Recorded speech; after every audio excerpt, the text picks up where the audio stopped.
The Vienna Conservatory was one of the most famous music schools in the world. For over 100 years, the greatest musicians had walked through its doors. The halls were filled with beautiful paintings, golden frames, and chandeliers that sparkled like diamonds. Students from wealthy families came here to learn from the best teachers. They dreamed of performing in grand concert halls and hearing thousands of people clap for them. But there was one person in this building who never dreamed of applause. Her name was Ilona Petrescu, and she was the cleaning woman. Ilona was 51 years old. She had gray streaks in her dark hair, and her hands were rough from years of hard work. Every evening, when the last student packed up their violin or closed the lid of their piano, Ilona would arrive with her mop and bucket. She cleaned the marble floors until they shone like mirrors. She dusted the portraits of famous composers who stared down at her with serious faces. She wiped the windows and emptied the trash cans and made sure everything was perfect for the next day. Nobody really noticed her. To the students, she was invisible. To the teachers, she was just part of the background. They would walk past her without saying hello, too busy thinking about their music to see the woman scrubbing the floors on her knees. Ilona never complained. She did her job quietly and never caused any trouble. She arrived on time, worked hard, and went home alone to her small apartment on the edge of the city. That was her life now. Simple, quiet, invisible. But Ilona had not always been invisible. 27 years ago, she was a different person. She lived in a small village in Romania, surrounded by green hills and old stone houses. Her father was a farmer, and her mother sold vegetables at the local market. They did not have much money, but they had something more valuable. They had music. Ilona's grandfather had been a violin player.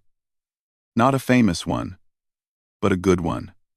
He played at weddings and festivals, and people would dance and laugh whenever he picked up his instrument.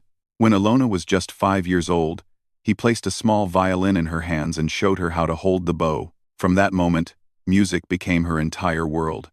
She practiced every day, even when her fingers hurt and her arms grew tired. By the time she was 12, she could play pieces that grown men struggled with.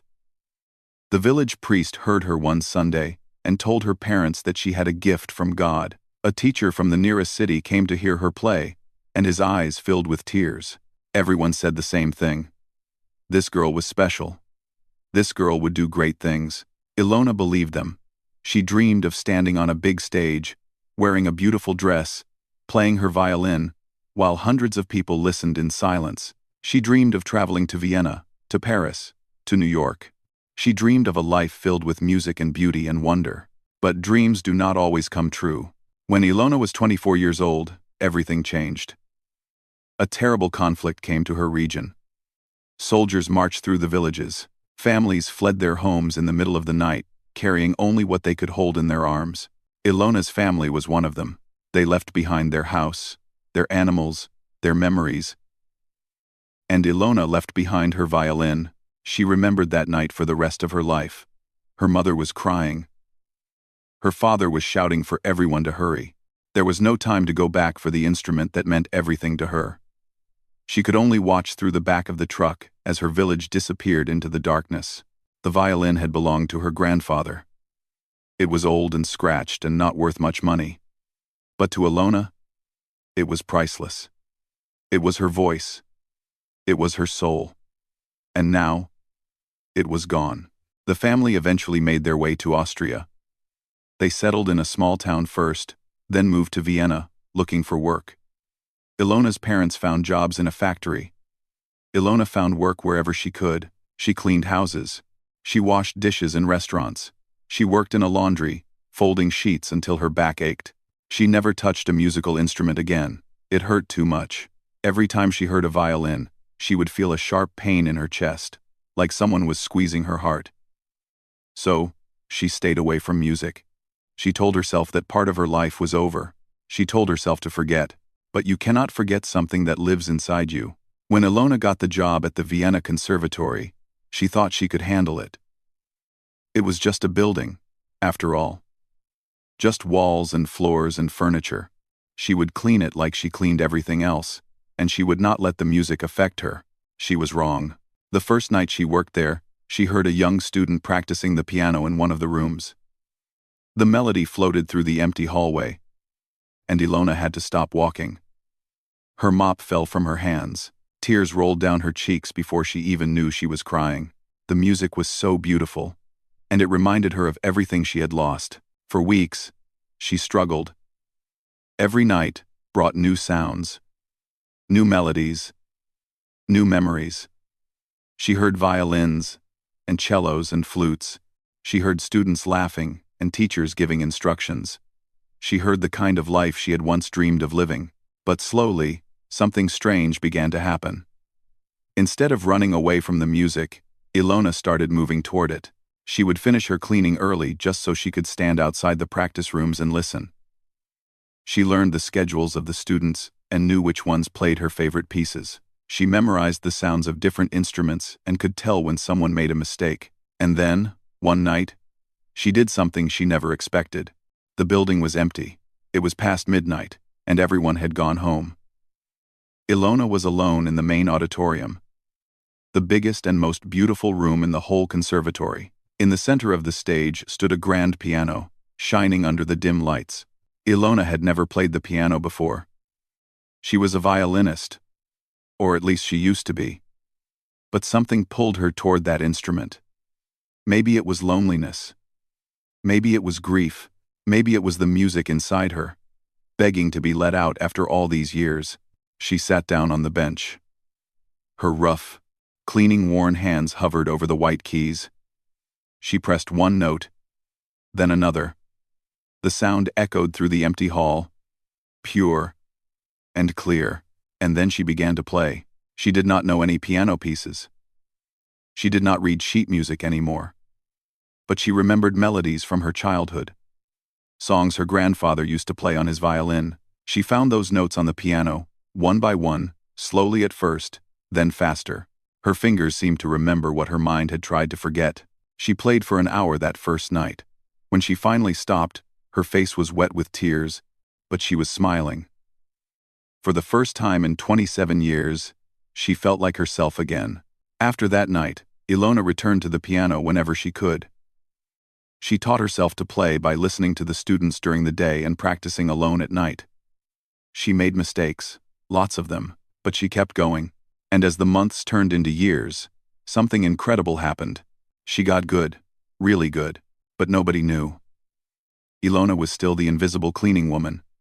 She still mopped the floors and dusted the frames and emptied the trash. During the day, she was nobody. But at night, alone in that beautiful auditorium, she became someone else entirely. She became a musician again, and she thought her secret was safe. She thought no one would ever find out. She was wrong about that too.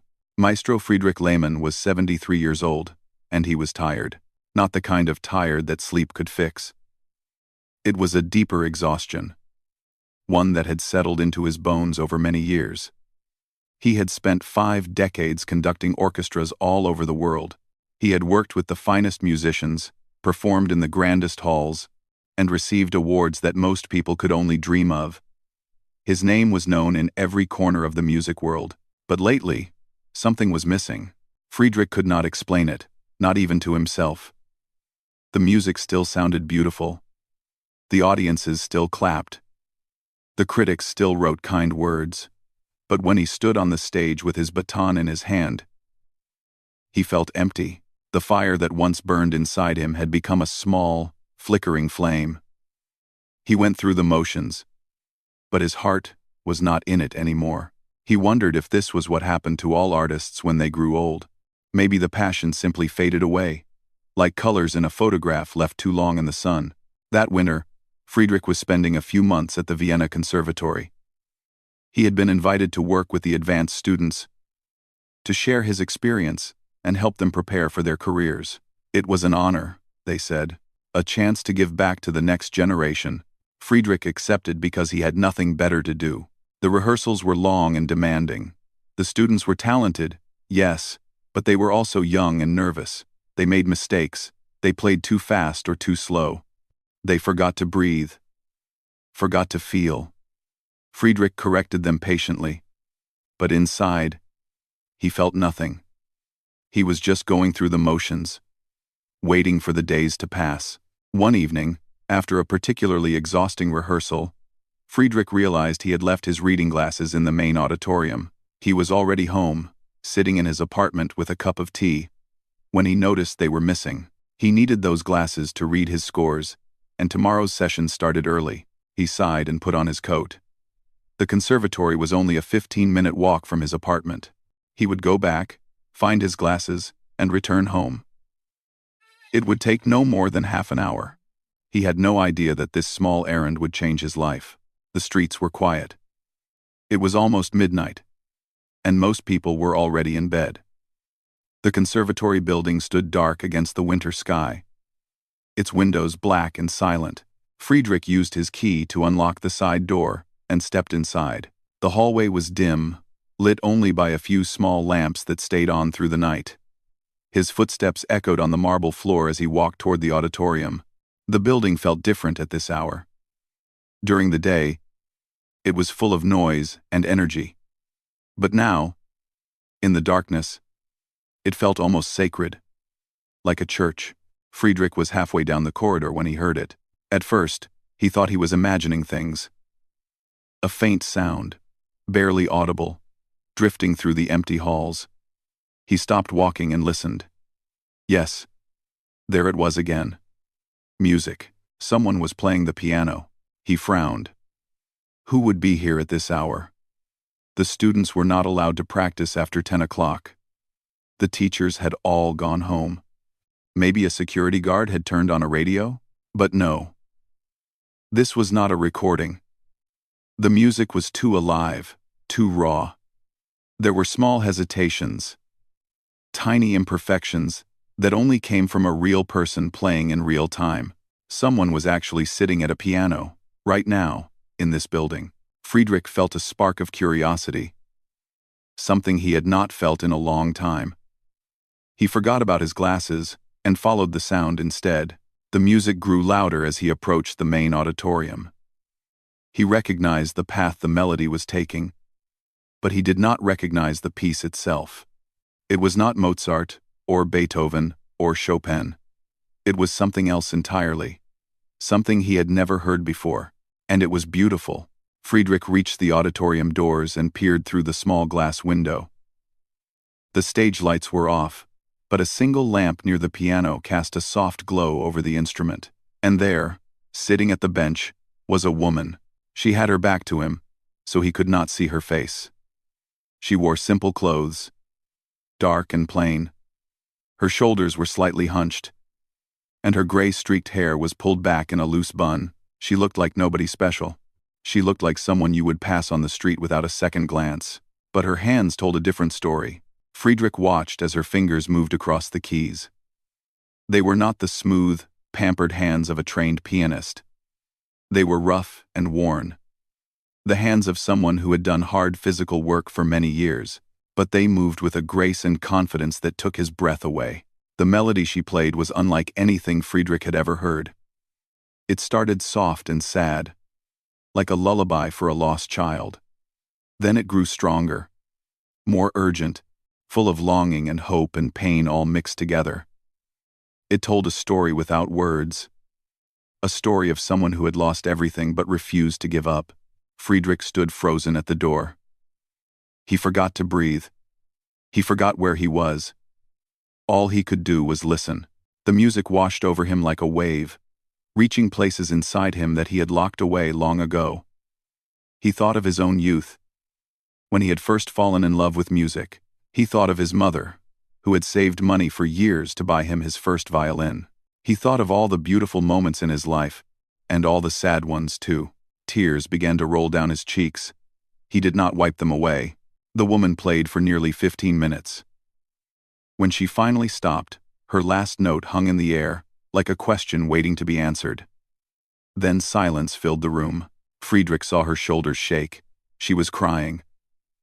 She pressed her hands to her face and sat there for a long moment, alone with her grief and her music. Then she stood up, smoothed down her clothes, and picked up something from the floor. A mop. A bucket. Friedrich suddenly understood. This was not a student or a teacher. This was the cleaning woman. He had seen her before, pushing her cart through the hallways, invisible and ignored. He had never even learned her name, but she could play like an angel. He stepped back from the door before she could see him. His heart was pounding in his chest. His mind was racing with questions. Who was this woman? Where had she learned to play like that? And why was she cleaning floors when she had a gift like this? Friedrich went home without his glasses. He did not sleep that night. He lay in bed staring at the ceiling, listening to that melody over and over in his memory. For the first time in years, he felt something stirring inside him. Not just curiosity. Something deeper. Something that felt almost like hope. The next day, he returned to the conservatory and forced himself to focus on rehearsals. But his eyes kept wandering to the hallways, searching for the woman with the gray-streaked hair. He saw her once, pushing her cleaning cart past the practice rooms. She kept her head down and did not look at anyone. He did not approach her, not yet.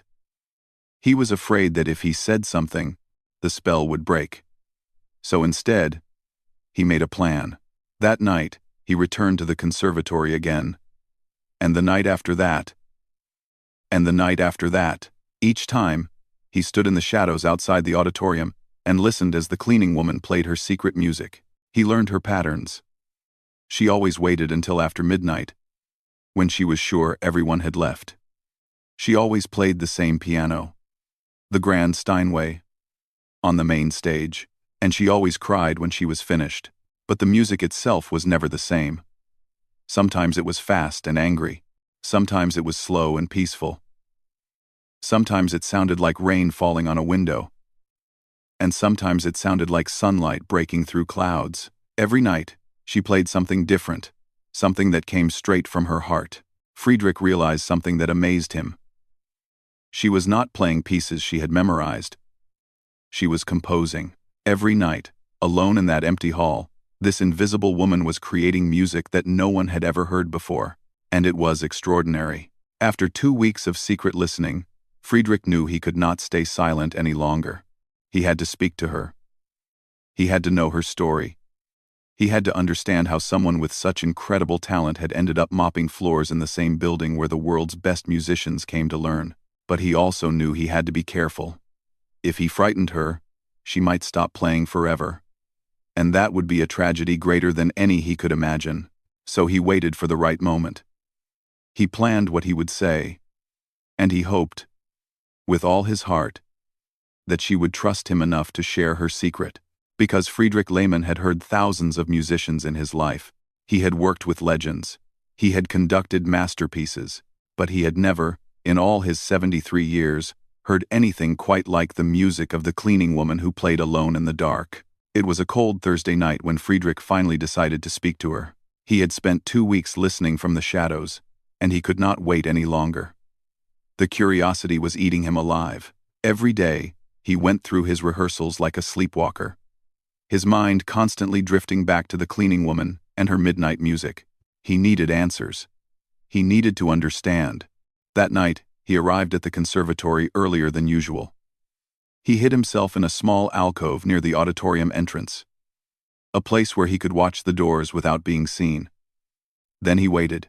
The hours passed slowly. He heard the last students leave, their footsteps fading down the hallway. He heard the security guard make his rounds, checking doors and turning off lights. He heard the building settle into silence, the old walls creaking softly in the cold. And then, just after midnight, he heard her. The soft squeak of wheels on marble. The gentle slosh of water in a bucket. Friedrich pressed himself deeper into the shadows as Ilona walked past, pushing her cleaning cart. She did not notice him. Her eyes were fixed on the floor, her expression distant and tired. She disappeared into the auditorium. A few minutes later, the music began. Friedrich waited until she was fully absorbed in her playing. Then, moving as quietly as he could, he slipped through the auditorium doors and stood at the back of the hall. The room was dark except for the single lamp near the piano. Ilona sat with her back to him, her body swaying gently as she played. The melody tonight was different from the others. It was slower, more thoughtful, like someone walking through a garden of memories. Friedrich listened for a long time. He did not want to interrupt, but eventually, the music faded, and Ilona's hands came to rest on the keys. He saw her shoulders rise and fall with a deep breath. This was his moment. He cleared his throat softly. The sound echoed through the empty hall like a gunshot. Ilona spun around so fast that she nearly fell off the bench. Her eyes went wide with shock, then fear, then something close to despair.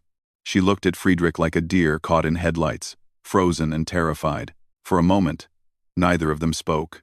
Then Ilona found her voice. It came out shaky and thin. "I am so sorry," she whispered.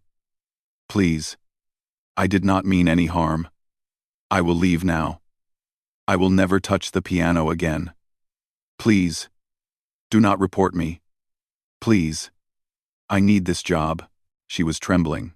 Her hands, the same hands that had just created such beautiful music, were now clutched together in front of her chest like a shield. Friedrich felt his heart break a little. "No, no," he said quickly, stepping forward with his hands raised in a calming gesture. "Please. Do not be afraid.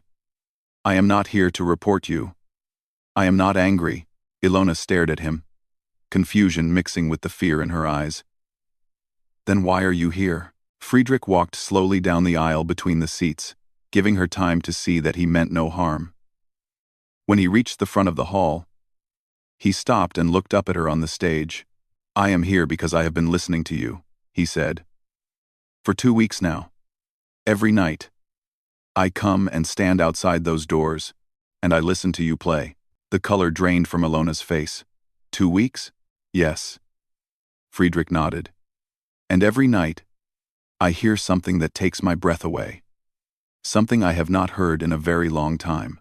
Ilona did not seem to know what to do with this information. She stood there, frozen, her mouth slightly open. "Who taught you to play like that?" Friedrich asked gently. For a long moment, Ilona did not answer. She looked down at the piano keys, then at her own rough hands, then back at Friedrich. When she finally spoke, her voice was barely above a whisper. "No one taught me," she said. "I taught myself." And then, slowly, like water breaking through a dam, she told him her story. She told him about her village in Romania, about her grandfather and his violin, about the little girl who dreamed of standing on grand stages and hearing the world applaud. She told him about the conflict that tore her family from their home, about the long journey to Austria, about the years of cleaning houses and washing dishes just to survive. She told him about the night she first sat at the conservatory piano, 23 years ago. How she had been so lonely, so full of grief, that she thought the music inside her would burst out whether she wanted it to or not. How she had taught herself to play by listening to the students during the day and practicing alone at night. How she had never told anyone, not a single soul, because she was afraid they would laugh at her. A cleaning woman who thought she could make music. How ridiculous. How foolish. Friedrich listened without interrupting. When she finished, tears were streaming down her face, and his eyes were wet too. "You are not foolish," he said quietly. "You are remarkable." Ilona shook her head. "I am nobody. I clean floors for a living. I have no training, no degree, no right to touch these instruments." "Music does not care about degrees," Friedrich said. "It does not care about training or certificates or any of that nonsense. Music only cares about one thing. Does the person playing have something true to say? And you, my dear woman, have more truth in your playing than most professionals I have worked with." Ilona stared at him like he was speaking a foreign language. "You cannot mean that." "I mean every word." Friedrich climbed the steps to the stage and stood beside the piano. "Do you know who I am?" She nodded slowly. "You are Maestro Lehmann, the famous conductor.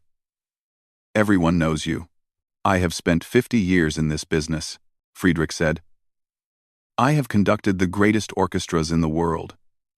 I have worked with musicians whose names are in history books, and I am telling you, right now, that what I heard you play is extraordinary. The compositions you create alone in this room are better than most of what I hear from trained professionals." Ilona pressed her hand to her mouth. She was shaking again, But this time, it was not from fear. Friedrich took a deep breath. He knew what he was about to say would sound crazy. He knew she would probably refuse. But he had to try. "There is a winter gala at the conservatory in 6 weeks," he said. "It is the most important event of the year. Politicians will be there. Critics. Patrons. The most powerful people in the music world. Every year, we feature special performances by our most promising talents." He paused and looked directly into her eyes. "I want you to perform at the gala." Ilona's reaction was immediate. She stepped back from him, shaking her head vigorously. "No. No. That is impossible. You cannot be serious." "I am completely serious. I am a cleaning woman." Her voice rose with panic. "I have never performed in front of anyone. I do not even read sheet music anymore. I cannot stand on that stage in front of all those important people. They will laugh at me. They will think it is a joke." "No one will laugh," Friedrich said calmly. "Not when they hear you play. You do not understand." Ilona wrapped her arms around herself, as if trying to hold herself together. "I am 51 years old. I have spent most of my life invisible. I have no fancy clothes, no proper training, no experience. I am not like the young students who walk these halls. I am nobody." Friedrich did not argue with her. He simply reached into his pocket and pulled out a small card with his phone number written on it. "I am not asking you to decide tonight," he said, placing the card on the piano. "I am asking you to think about it. That is all. Just think about it." Ilona looked at the card but did not touch it. "I know you are scared," Friedrich continued. "I know this seems impossible.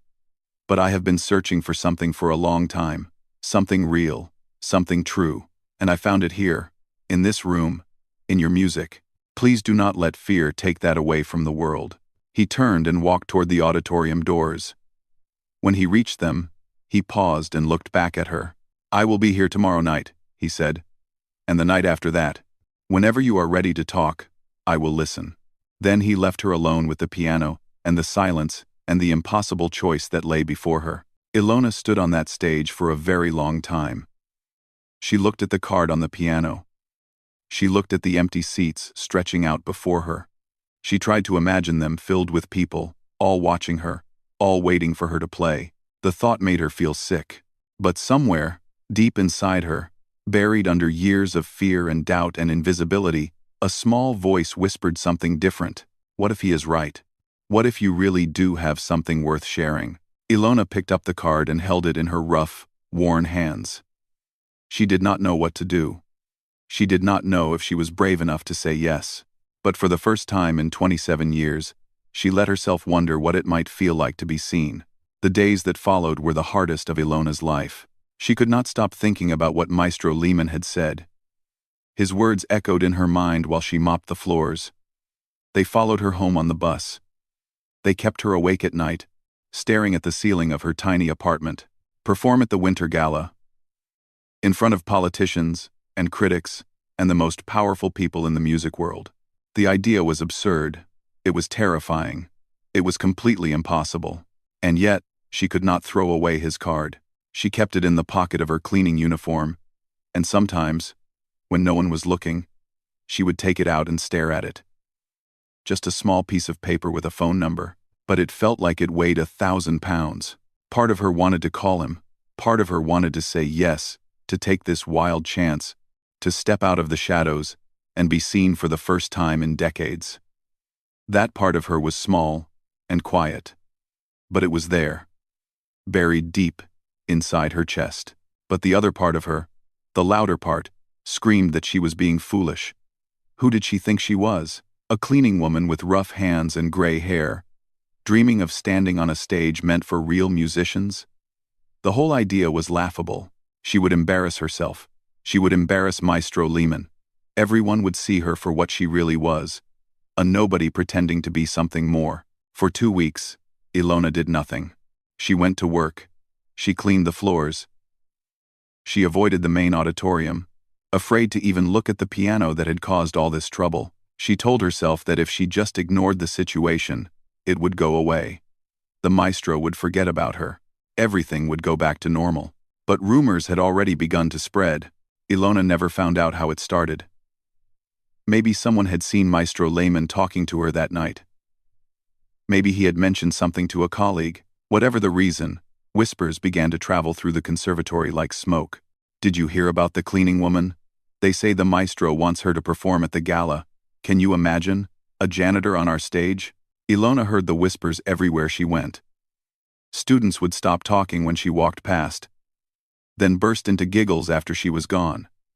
Teachers gave her strange looks, some curious, some disapproving. Even the other cleaning staff treated her differently, asking questions she did not want to answer. One afternoon, she was mopping the hallway outside the practice rooms when she heard a group of young students talking inside. "It is ridiculous," a girl's voice said. "The Winter Gala is supposed to showcase the best talent, not some old woman who scrubs toilets for a living." "Maybe it is a joke," a boy replied. "Like a prank or something." "Well, it is not funny. My parents are coming to that gala. I do not want them to see some cleaning lady stumbling around on stage." Laughter filled the room. Ilona stood frozen in the hallway, her mop dripping water onto the floor. Her face burned with shame. Her eyes stung with tears she refused to let fall. She left work early that day. She went home and sat in her dark apartment and cried until she had nothing left. The next morning, she wrote a letter of resignation. She could not do this anymore. She could not walk through those halls knowing what people thought of her. She could not face their laughter and their judgment, and she certainly could not stand on that stage and prove them all right. She was putting the letter in an envelope when someone knocked on her door. Ilona froze. She rarely had visitors. Her neighbors kept to themselves, and she had no close friends in Vienna. For a wild moment, she thought about not answering, just staying silent until whoever it was went away. But the knock came again, gentle but persistent. She wiped her face, straightened her clothes, and opened the door. Maestro Friedrich Lehmann stood in the hallway, holding a small paper bag and looking slightly out of place in his expensive coat. He smiled when he saw her, but the smile faded quickly when he noticed her red eyes. "May I come in?" he asked. Ilona did not know what to say. She simply stepped aside and let him enter. Her apartment was small and simple. A bed in one corner, a tiny kitchen, a single window that looked out onto a gray courtyard.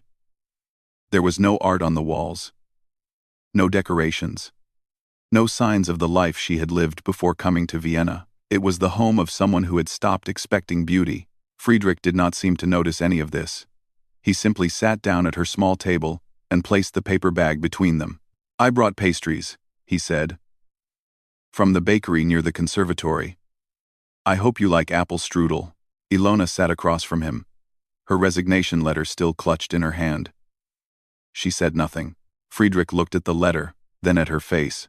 He seemed to understand without being told. "You are giving up," he said quietly. "I cannot do it." Her voice came out rough and broken.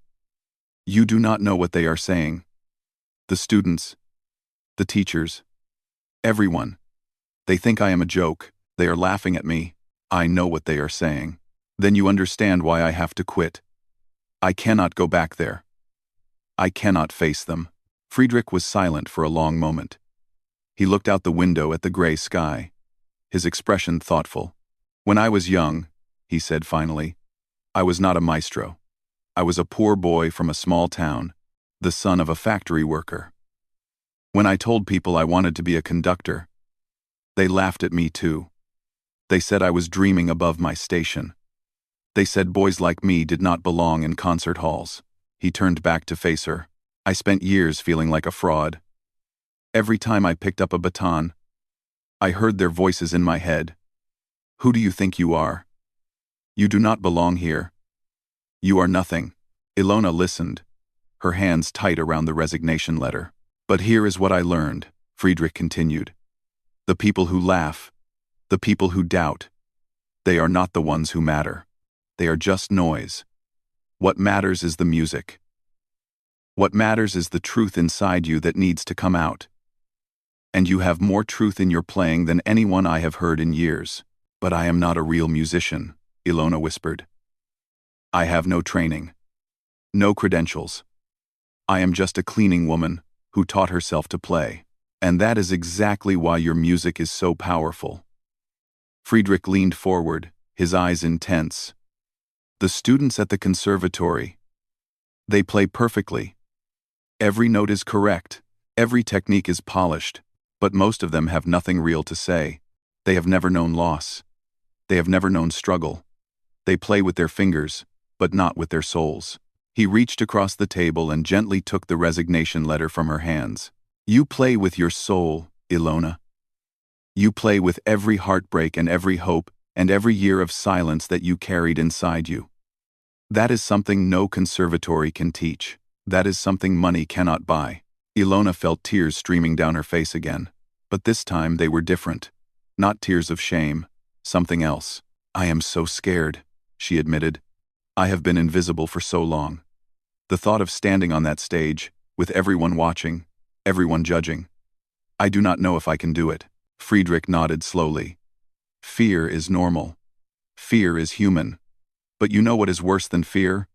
Regret, living the rest of your life wondering what might have happened if you had been brave enough to try." He tore the resignation letter in half and set the pieces on the table.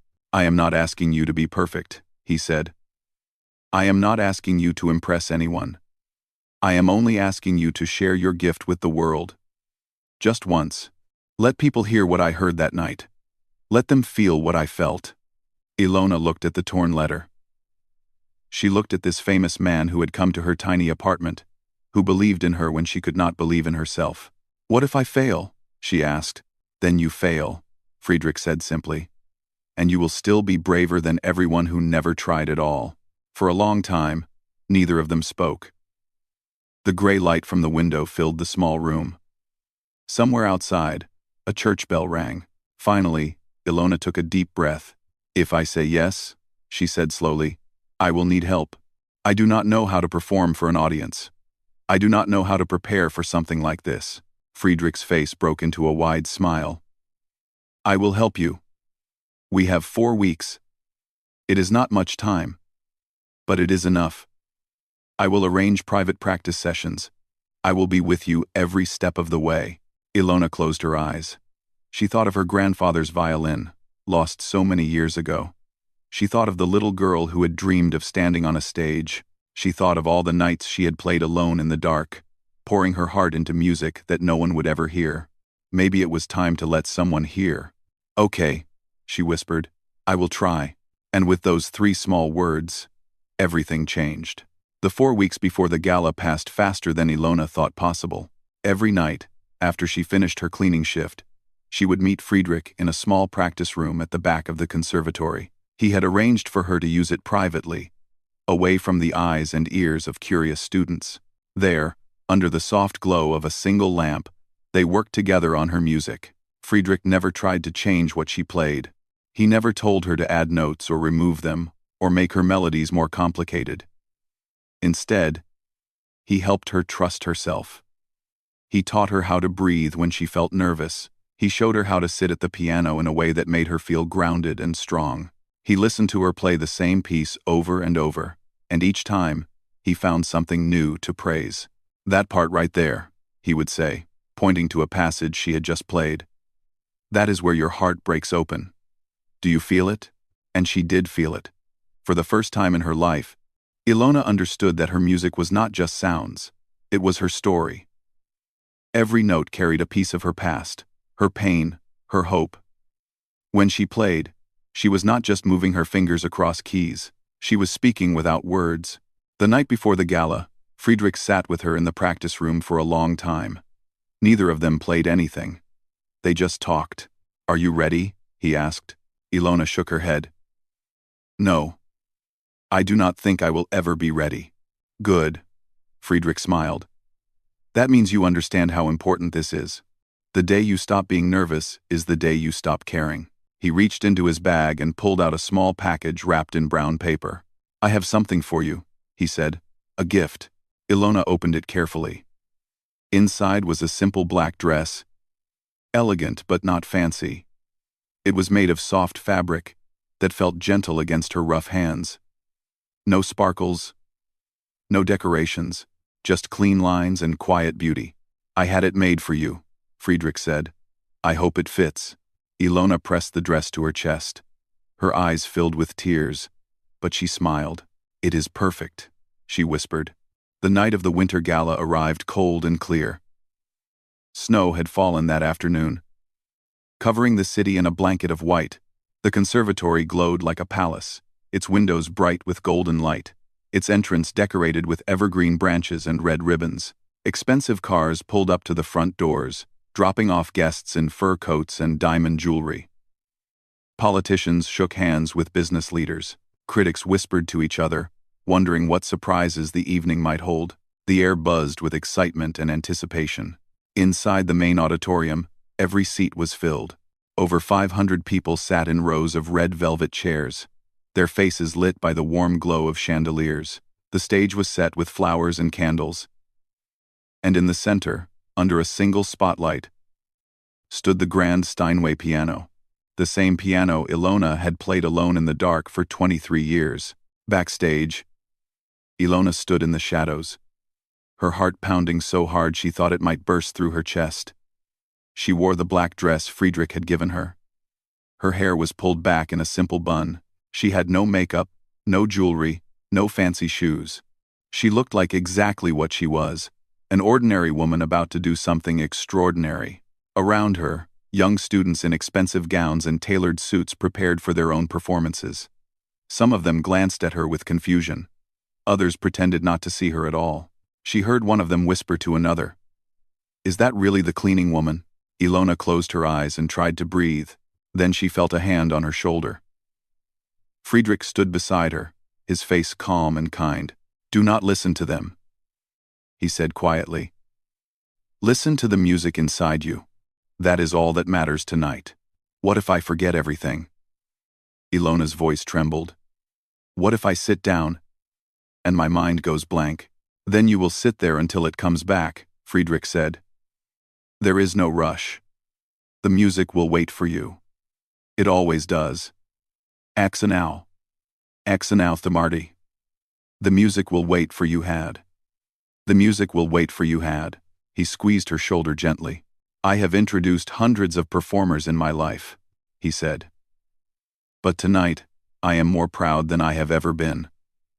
Whatever happens out there, you have already won. You had the courage to try. That is more than most people ever do." The evening's program moved forward. Young violinists played complicated pieces. A pianist performed a famous concerto. A string quartet filled the hall with beautiful harmonies. The audience clapped politely after each performance, impressed but not surprised. They had seen talented students before. Then Friedrich walked onto the stage. The hall fell silent. Everyone knew who he was. Everyone leaned forward to hear what he would say. "Ladies and gentlemen," Friedrich began, his voice steady and clear. "Tonight, I want to introduce you to someone special. She is not a student at this conservatory. She has no formal training, no degree, no certificates. For the past 23 years, she has worked here as a cleaning woman. Invisible to most of us." A murmur rippled through the audience. People exchanged confused glances. But late at night, when the building was empty, she taught herself to play the piano. She created music that no one has ever heard before. Music that comes not from textbooks or practice rooms, but from the deepest parts of the human heart. Friedrich paused and looked toward the wings of the stage, where Ilona stood trembling in the darkness. "Tonight, I ask you to listen with open ears and open hearts, because what you are about to hear is something rare, something true." He extended his hand toward her. "Please welcome Ilona Petrescu." For a moment, Ilona could not move. Her legs felt like stone. The spotlight seemed impossibly bright. The audience impossibly large. Every fear she had ever known screamed at her to run away, to hide, to stay invisible where it was safe. But then she thought of her grandfather. She thought of the little girl who had dreamed of stages and applause. She thought of all the years she had spent in silence, carrying music inside her that no one would ever hear. She stepped into the light. The walk to the piano felt like it lasted forever. She heard whispers from the audience. saw some people frown in confusion, but she kept her eyes fixed on the piano, that beautiful instrument that had been her only friend for so many years. She sat down on the bench. The keys stretched out before her, white and black, waiting. The hall was completely silent. 500 people held their breath. Ilona placed her hands on the keys. She closed her eyes. And she began to play. The first notes were soft, almost hesitant, like a voice that had been silent for too long. But as the melody grew, something magical happened. The nervousness faded. The fear disappeared. There was no audience, no critics, no judgment. There was only the music. She played the piece she had created over all those lonely nights. It told the story of a girl who lost everything but refused to give up. It spoke of sorrow and hope, of darkness and light, of the quiet strength that lives inside ordinary people. It was not perfect. There were moments when her fingers stumbled, when the notes did not come out exactly right. But it did not matter. The music was honest. The music was true. For 8 minutes, Ilona poured her entire life into that piano. Every heartbreak, every dream, every silent prayer she had whispered in the darkness. When she played the final note, it hung in the air like a question waiting to be answered. Then, slowly, it faded into silence. Ilona opened her eyes. For one terrible second, nothing happened. The audience sat frozen. No one moved. No one spoke. Then, from somewhere in the middle of the hall, someone stood up. Then another, and another. Within moments, the entire auditorium was on its feet. The sound of applause crashed over her like a wave, filling every corner of the room. People were crying. People were cheering. People who had never heard of her, who had walked past her 1,000 times without seeing her, were now looking at her like she was something precious. Ilona sat at the piano, tears streaming down her face, unable to believe what was happening. In the wings of the stage, Friedrich watched with tears in his own eyes. He had conducted the greatest orchestras in the world. He had heard the most famous musicians of his generation. But nothing, in all his 73 years, had moved him like this. After the gala, reporters wanted to interview Ilona. Record companies offered her contracts. People who had ignored her for decades suddenly wanted to be her friend. She turned them all down. She did not want fame. She did not need her name in newspapers or her face on television. All she had ever wanted was to be heard. Just once. And now, she had been. Ilona kept her job at the conservatory. She still mopped the floors, and dusted the frames, and emptied the trash cans. But now, when she walked through the halls, people smiled at her. Students asked her for advice. Teachers nodded with respect, and every night, after her shift ended, she sat at the grand piano in the main auditorium and played. Not in secret anymore. Not hiding in the darkness. The doors stayed open now, and sometimes people would stop and listen. She never became famous. She never made a single recording. But she played every night until she was too old to climb the stage steps, and everyone who heard her, even just once, carried the memory of her music for the rest of their lives. Because some stories do not end with fame and fortune. Some stories end with something better. When some, they end with being seen, with being heard, with finally, after all those years of silence, finding a place where you belong. And for Ilona Petrescu, the humble cleaning woman with the gifted hands and the broken heart, that was more than enough. It was everything.